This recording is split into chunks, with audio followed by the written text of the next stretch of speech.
നമസ്കാരം. രാമനാട്ടുകരയുടെയും വയനാടൻ കാടുകളുടെയും പഴശ്ശിയുടെ കാലത്തെക്കുറിച്ചുള്ള ചരിത്രവിശേഷങ്ങളുമായി വീണ്ടും തുടങ്ങാം. കൊടക് രാജ്യത്തു നിന്നും പുലാപ്ര കരുണാകര മേനോൻ രാജാവിൻ്റെ തടങ്കലിൽ നിന്നും രക്ഷപ്പെട്ട കഥ ഞാൻ പറഞ്ഞല്ലോ. ആ രക്ഷപ്പെടുമ്പോൾ കൊടക് രാജ്യത്തിൻ്റെ തന്ത്രപ്രധാനമായ എല്ലാ കാര്യങ്ങളും കൊടക് രാജാവിൻ്റെ മകളിൽ നിന്ന് മുഴുവൻ മനസ്സിലാക്കി അതിസമർത്ഥനായ പുലാപ്ര കരുണാകര മേനോൻ മർമ്മപ്രധാനമായ തന്ത്രപ്രധാനമായ അവരുടെ ഫോഴ്സിനെ പറ്റി, അവിടുത്തെ ഭൂപ്രകൃതിയെക്കുറിച്ച്, അവിടുത്തെ ധനങ്ങളെക്കുറിച്ച്, രാജാവിൻ്റെ കൈവശമുള്ള സ്വത്തിനെക്കുറിച്ച് എല്ലാം മനസ്സിലാക്കി കഴിഞ്ഞ പുലാപ്ര കരുണാകര മേനോൻ അവിടെ നിന്ന് രക്ഷപ്പെട്ട് കോഴിക്കോടെത്തുകയും ഈസ്റ്റ് ഇന്ത്യ കമ്പനിക്ക് ഈ വിവരങ്ങളെല്ലാം കൈമാറുകയും ഈസ്റ്റ് ഇന്ത്യ കമ്പനി ഒരു വൻ പട്ടാളവുമായിട്ട് എല്ലാ കാര്യങ്ങളും കൊടക് രാജ്യത്തെ മിക്കവാറും കഥകളും എല്ലാം മനസ്സിലാക്കി വെച്ച കരുണാകര മേനോനെ വിശ്വസിച്ച്, കരുണാകര മേനോനെ അത്രയും വിശ്വാസമാണ്. കരുണാകര മേനോൻ പറഞ്ഞ കാര്യങ്ങൾ വെച്ച് ഇവർ പ്ലാൻ ചെയ്ത് വയനാടൻ കാടുകളിൽ കൂടി പോയി കുടക് രാജ്യം ആക്രമിച്ച് കുടക് രാജാവിനെ വധിക്കുകയാണ് ഉണ്ടായത്. കുടക് രാജാവിനെ വധിച്ചു, കുടക് കൈവശപ്പെടുത്തി. അതിൽ നിർണായക പങ്ക് പുലാപ്ര കരുണാകര മേനോന് തന്നെയായിരുന്നു. കരുണാകര മേനോനെ തടങ്കലിലിട്ടു. ആ കരുണാകര മേനോൻ അതിസമർത്ഥമായി കുടകിനെ പറ്റി പഠിച്ചു, രാജാവിനെ പറ്റി പഠിച്ചു, മകളിൽ നിന്നത് മനസ്സിലാക്കി, എല്ലാം ചോർത്തി ഇവിടെ വന്നു. ഈസ്റ്റ് ഇന്ത്യ കമ്പനിക്ക് കൈമാറി. ഈസ്റ്റ് ഇന്ത്യ കമ്പനി എന്ത് ചെയ്തു? അവിടെ പട്ടാളം ഇറങ്ങി കൊടക് രാജാവിനെ വധിക്കുകയുണ്ടായി. ഈസ്റ്റ് ഇന്ത്യ കമ്പനിക്ക് അതിയായ സന്തോഷമായിരുന്നു കൊടക് രാജാവിനെ വധിച്ചപ്പോൾ ഉണ്ടായിരുന്നത്. ഈസ്റ്റ് ഇന്ത്യ കമ്പനി കുടക് രാജാവിനെ വധിക്കാൻ വഴിവെച്ച കരുണാകര മേനോനോട് ആവശ്യപ്പെട്ട കാര്യം, താങ്കൾക്ക് ഈ കുടക് കൊട്ടാരത്തിൽ നിന്ന് വേണ്ടുവോളം സാധനങ്ങൾ എടുത്തോളൂ, നിങ്ങൾക്ക് വേണ്ടത് എടുത്തോളൂ എന്നാണ്. അതെത്ര എടുത്തിട്ടുണ്ടോ എന്നൊന്നും എനിക്കറിയില്ല. ഇനി അത് ഈസ്റ്റ് ഇന്ത്യ കമ്പനി ഏറ്റെടുത്തോ ഒന്നും നമുക്കറിയില്ല. ഇതെല്ലാം വായ്മൊഴികളായിട്ടും വായനയിൽ കൂടിയും കിട്ടിയ സമ്പാദ്യമാണ്. അതൊക്കെ ഞാൻ തുടർന്ന് പറയാം. എനിക്ക് കിട്ടിയ അറിവുകൾ എങ്ങനെയാണെന്ന് ഞാൻ പിന്നീട് പറയാം. അതിലൊരു വളരെ രസകരമായ കാര്യങ്ങളുണ്ട്. അറിവുകൾ അങ്ങനെയാണ് പോകുന്നത്. അതിനുണ്ടായ അവസരങ്ങളും ഞാൻ പറഞ്ഞു തരാം. ഇത്രയും നാട്ടുരാജാക്കന്മാരും ഈസ്റ്റ് ഇന്ത്യ കമ്പനിയോടൊപ്പം ചേർന്നിട്ടുണ്ടെങ്കിലും കരുണാകര മേനോനോട് പ്രത്യേക മമത ഈസ്റ്റ് ഇന്ത്യ കമ്പനിക്ക് ഉണ്ടായിരുന്നു. അന്ന് വാഹനങ്ങളൊന്നുമില്ല. ആകെയുള്ളത് മഞ്ചലാണ്. മഞ്ചലുള്ളത് രാജാക്കന്മാർക്ക് മാത്രമേ ഉള്ളൂ. പിന്നെ ഈസ്റ്റ് ഇന്ത്യ കമ്പനി ഉപയോഗിക്കുന്നത്. അന്നൊരു മഞ്ചൽ സമ്മാനമായിട്ട് പുലാപ്ര തറവാട്ടിലേക്ക് എത്തി. അതൊരു അത്ഭുതവും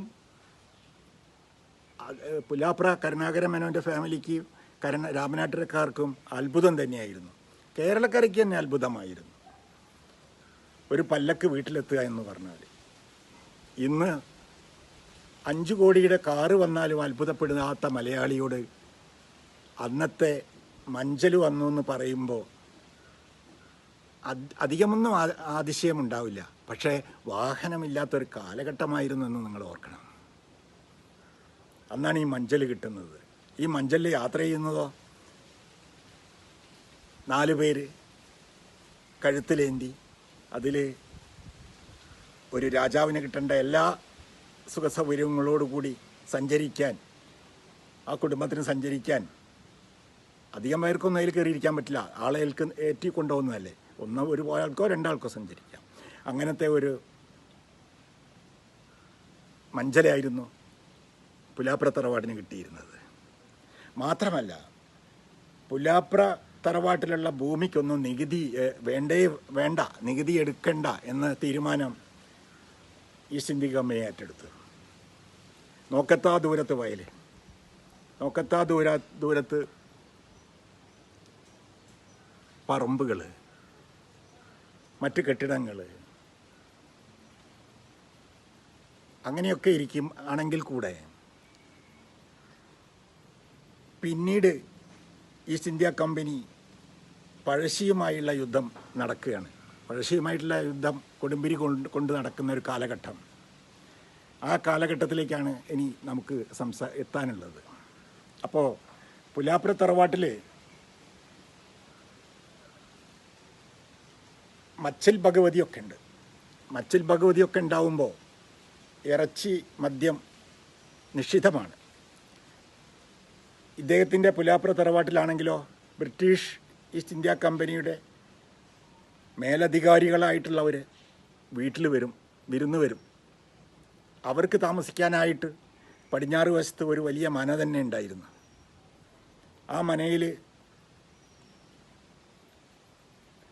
വെച്ചായിരുന്നു അവരെ സ്വീകരിച്ചതും എല്ലാം ചെയ്തിരുന്നത്. ഇന്ന് ആ മനയൊക്കെ ഓർമ്മകൾ മാത്രമാണ്. ഇന്ന് പുലാപ്ര വീടും ഓർമ്മകൾ മാത്രമാണ്. കണ്ടവരുമായിട്ട് ഞാൻ സംസാരിച്ചിട്ടുണ്ട്. പക്ഷേ ഒരു ഫോട്ടോ ഇല്ല. ആരുടെ കയ്യിലും പുലാപ്ര തറവാടിൻ്റെ ഫോട്ടോ ഇല്ല. പുലാപ്ര തറവാടിൻ്റെ പടിപ്പുരയുടെ ഫോട്ടോ അവിടെ വേറെ ആളാണ് താമസിക്കുന്നത്. പക്ഷേ ഞാൻ ആ ഫോട്ടോ പിന്നീട് അപ്ലോഡ് ചെയ്യുന്നുണ്ട്. കുളത്തിൻ്റെയും പുലാപ്ര തറവാട്ടിൽ അങ്ങനെ പ്രതാപത്തോട് കഴിഞ്ഞു പോകുന്ന കാലഘട്ടം. നാട്ടുകാർക്കൊക്കെ സഹായങ്ങൾ ചെയ്തിരുന്നു എന്ന് തന്നെയാണ് പറയുന്നത്. മാത്രമല്ല, മരുമക്കത്തായ സമ്പ്രദായത്തിൽ തന്നെയാണെങ്കിലും അതിൻ്റെ ഒരു വശം സ്വന്തം ഭാര്യയ്ക്കും മകനും ഉണ്ടാക്കുന്ന വീടിനെ പെങ്ങൾക്കും മക്കൾക്കും ഉണ്ടാക്കുന്ന വീടിനേക്കാൾ വലിയ വീട് എൻ്റെ ഭാര്യയ്ക്കും മകനും വേണ്ട എന്ന തീരുമാനമെടുത്ത പുലാപ്ര കരുണാകര മേനോൻ സത്യസന്ധനും ധീരനും ഒരു പരാക്രമിയും വിദ്യാസമ്പന്നനും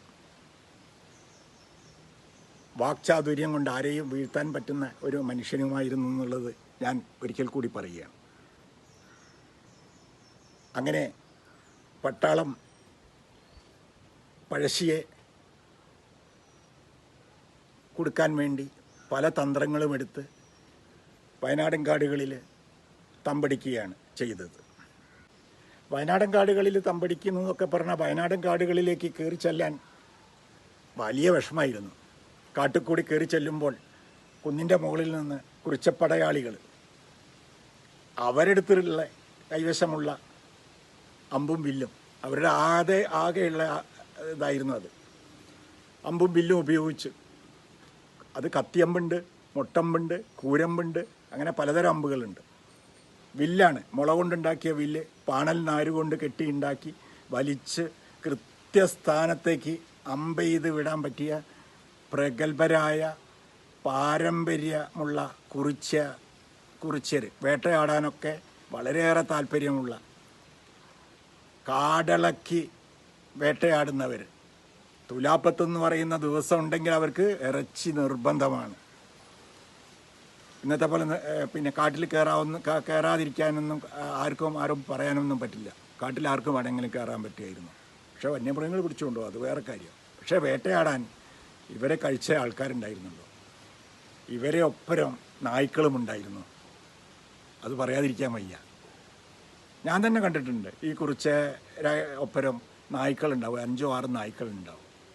അത് വഴികാട്ടിയാണ്. മണത്ത് ഇവരെന്തെങ്കിലും അമ്പെയ്യുകയോ വെടിവെക്കുകയോ ചെയ്ത മൃഗം മുന്നിൽ പാഞ്ഞു പോയിട്ടുണ്ടെങ്കിൽ ആ സ്മെല്ല് വെച്ച് ഇവർ ഓടിപ്പോവും. പിന്നെ ഇവരെ പിറകെ ഇവർ പോയാൽ മതി. ആ മൃഗം എവിടെയാണോ ഉള്ള എത്തുന്നത് അവിടെ വരെ ഈ നായ്ക്കളെ അനുഗമിക്കും. നായ്ക്കളുടെ പിന്നെ ഒരു പ്രത്യേകതയാണല്ലോ അത്. ഇപ്പോൾ ദുരന്ത പ്രദേശത്തൊക്കെ നായ്ക്കളെ കൊണ്ടുവന്നിട്ട് മണപ്പിക്കുകയൊക്കെ ചെയ്തിട്ടുണ്ടല്ലോ. അപ്പോൾ ശവശരീരം എവിടെയാണെന്നുള്ളത് കണ്ടെത്താൻ അവയ്ക്ക് കഴിയും. പഴശ്ശിപ്പട്ടാളത്തെ പിടിക്കാൻ വേണ്ടി വയനാടൻ കാടുകളിൽ ഈ കുറിച്ചപ്പടയാളികളുടെ ഒക്കെ അടിച്ചമർത്തിക്കൊണ്ട് വയനാടൻ കാടുകളിൽ എത്തിപ്പെട്ട ബ്രിട്ടീഷ് പടയാളികളൊപ്പരം ഈ കരുണാകര മേനോനും ഉണ്ടായിരുന്നു. ഈ ബ്രിട്ടീഷ് പടയാളികളുടെ കൈവശത്ത് നിന്ന് ഒരു തോക്ക് കൈവശപ്പെടുത്തിയിരുന്നു പഴശ്ശിരാജാവ്. ആ പഴശ്ശിരാജാവ് ആ തോക്കുമായി തൻ്റെ അനുയായികളോടൊപ്പം നിൽക്കുന്ന കാട്ടിൽ വെച്ച് ബ്രിട്ടീഷ് പടയാളികൾ ഈ കരുണാകര മേനോനടക്കം വളയുകയാണ് ചെയ്തത്. അപ്പോഴും ധീരനായ പഴശ്ശിരാജാവ് കരുണാകര മേനോൻ ഇദ്ദേഹത്തെ പിടിക്കാൻ പോയപ്പോൾ എന്നെ തൊട്ടുപോകരുത്, എന്നെ അശുദ്ധമാക്കരുത്, മ്ലേച്ഛൻ എന്ന വാക്കാണ് ഉപയോഗിച്ചത്. അങ്ങനെ പഴശ്ശിരാജാവ് ഈ കരുണാകര മേനോനെ തോക്കെടുത്ത് വധിക്കുമെന്ന അങ്ങനെ വിചാരിച്ച ഒരു ബ്രിട്ടീഷ് പടയാളി പഴശ്ശിരാജയെ വെടിവെക്കുകയാണ് ഉണ്ടായത്. ആ വീര രാജാവ് ആ വെടിയുണ്ടയേറ്റ് എന്നേക്കുമായി നമുക്ക് നഷ്ടപ്പെട്ടു. പഴശ്ശിരാജാവിൻ്റെ ചരിത്രം അധികമൊന്നുമില്ല. കുറച്ച് നാടകങ്ങളിൽ കൂടിയും കുറച്ച് സിനിമകളിൽ കൂടി മാത്രമേ നമുക്കറിയുള്ളൂ. അതേ സമയത്ത് അദ്ദേഹത്തിൻ്റെ മുമ്പേ ജനിച്ചവരെക്കുറിച്ചൊക്കെ പല അറിവുകളുണ്ടായിട്ടും പഴശ്ശിയെക്കുറിച്ച് നമുക്ക് വേണ്ടത്ര അറിവുകളില്ല. ഇനി അടുത്ത ചരിത്രവിശേഷവുമായി രാമനാട്ടുകരയുടെയും ഈസ്റ്റ് ഇന്ത്യ കമ്പനിയുടെയും കരുണാകര മേനോൻ്റെയും പഴശ്ശിരാജയുടെയും വിശേഷങ്ങളുമായി വീണ്ടും കാണാം. നന്ദി, നമസ്കാരം.